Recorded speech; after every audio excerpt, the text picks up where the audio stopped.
Saudara Saiful Mujani Research and Consulting SMRC melakukan serangkaian survei nasional lewat telepon yang diupdate terakhir 30 dan 31 Mei lalu. Survei ini memetakan tingkat elektabilitas 3 bakal capres yang sudah ada saat ini. Hasilnya elektabilitas Ganjar Pranowo jadi yang tertinggi dengan nilai 37,9%.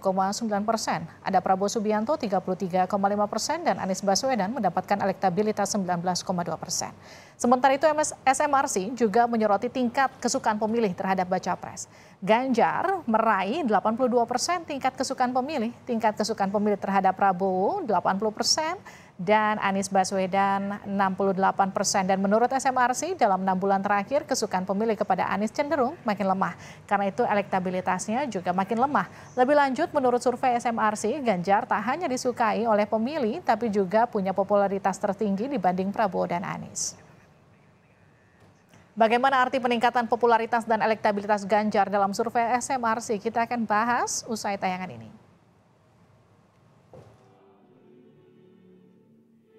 Saiful Mujani Research and Consulting SMRC kembali melakukan serangkaian survei nasional pada 30 dan 31 Mei lalu.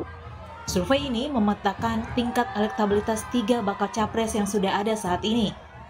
Menurut survei SMRC, Ganjar kembali menjadi yang tertinggi elektabilitasnya. Tak hanya disukai oleh pemilih, tetapi juga memiliki popularitas tertinggi dibandingkan Prabowo dan Anies. Elektabilitas Ganjar Pranowo menjadi yang tertinggi dibandingkan 2 bakal capres lainnya dengan nilai 37,9%. Lalu Prabowo Subianto sebesar 33,5% dan Anies Baswedan mendapatkan elektabilitas sebesar 19,2%. Ya, sekitar 4% begitu ya, sekitar 4%. Jarak yang 4% ini, Mas Saidiman, penting untuk disampaikan bahwa itu jarak yang tidak signifikan secara statistik.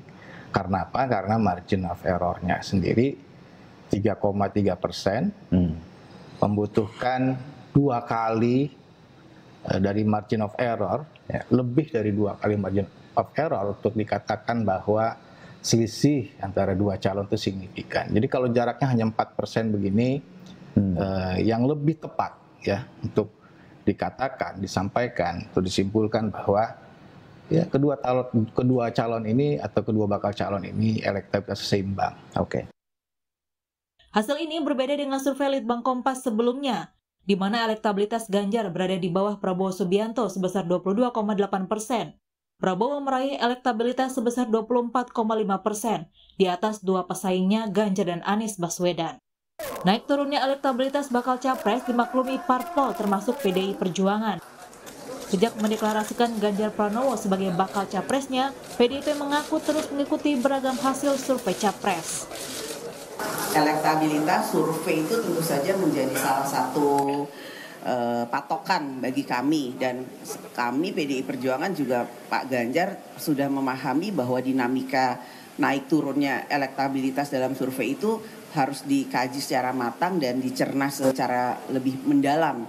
Namun yaitu salah satu hal yang harus kami lakukan adalah bagaimana kemudian bisa mendorong Pak Ganjar untuk bisa bukan saja surveinya naik tapi memang bisa diterima oleh rakyat.